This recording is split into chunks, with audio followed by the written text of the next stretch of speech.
Hello and welcome to this video. In this video, we are going to continue our lesson on compound interest. The question says that Elton invests $2,000 at 4% per annum compound interest. Work out the value of his investment after 3 years. So there's a 3 years compound interest on the money Elton invested. So we should work out the total amount of money Elton is going to get at the end of these 3 years. Now, without using the formula, first of all, we know that his investment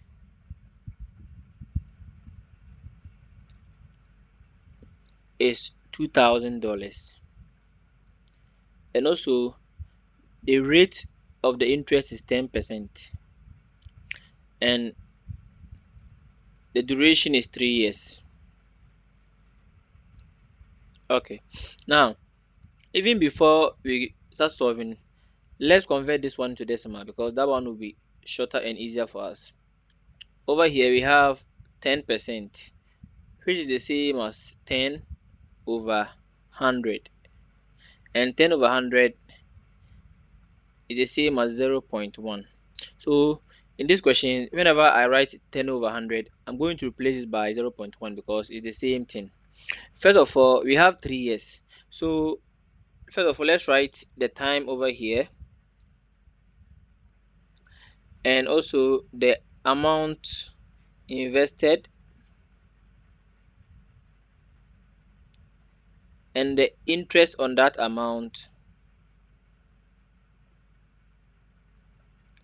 and also the total amount he's going to get on his investment. Now, for the first one, we have the time as, so we have 3 years. So the first year, the second year, and also the third year. Now, for the first year, the amount invested is $2,000.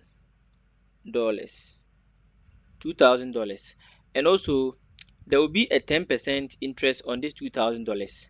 So the 10% is the same as 0. So 10% is the same as 0.1 on the $2,000.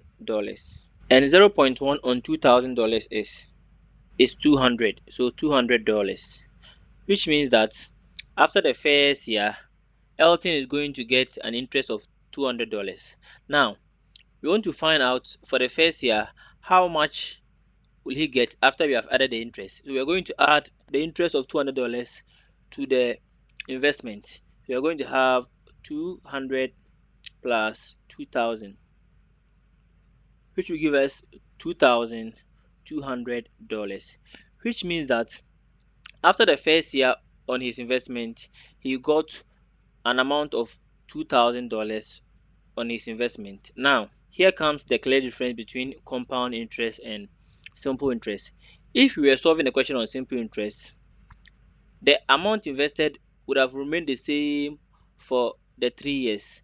But for compound interest, this $2,200 here becomes the new amount invested for the second year. So for the second year, you're going to have $2,200, and I'm to calculate 10% on this one. And as I said, 10%, I first change it to decimal and I go 0.1. So 0.1 times 2000, sorry, times 2,200, which will give you $220. Now we add this $220 to this amount to get his total amount after the second year. So 220 plus 2,200 will give you $2,420, which means that if Ayrton decides to go for the investment or his money at the end of the second year, he's going to be given $2,420. Now, also as I said earlier, for simple interest, this amount, this $2,000 would have been the same for the first, the second, and then the third year. But for the last year, this $2,200 is going to become the new amount invested for the third year.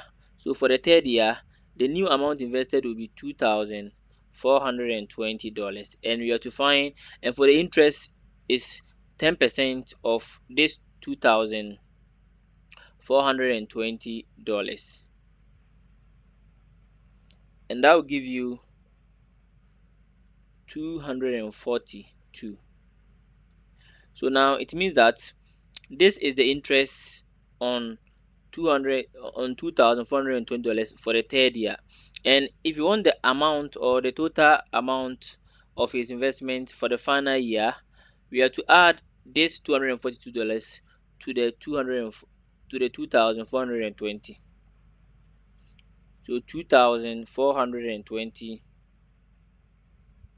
plus 242 is going to give us 2,662. Now the question says work out the value of your investment after 3 years, which means that after 3 years, Elton is going to receive an amount of $2,662. So this is how we solve it. Now, if the question also said we should find the combined or the compound interest for the 3 years, we are going to add the interest for the first year, which is $200, and also the interest for the second year, which is $220, and the interest for the last year, which is $242. And if you add these three interests, you are going to get $662.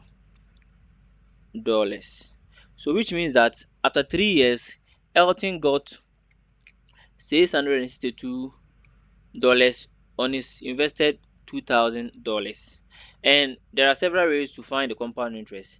You could have subtracted the initial amount invested, which is $2,000, from the final amount. So you could have done it like this: $2,662 minus 2,000, which would have given us $662. So this is how we calculate questions on compound interest. The clear difference is that always the total amount at the end of the first year is going to begin or is going to be the amount at the end of the next year, and so goes as that.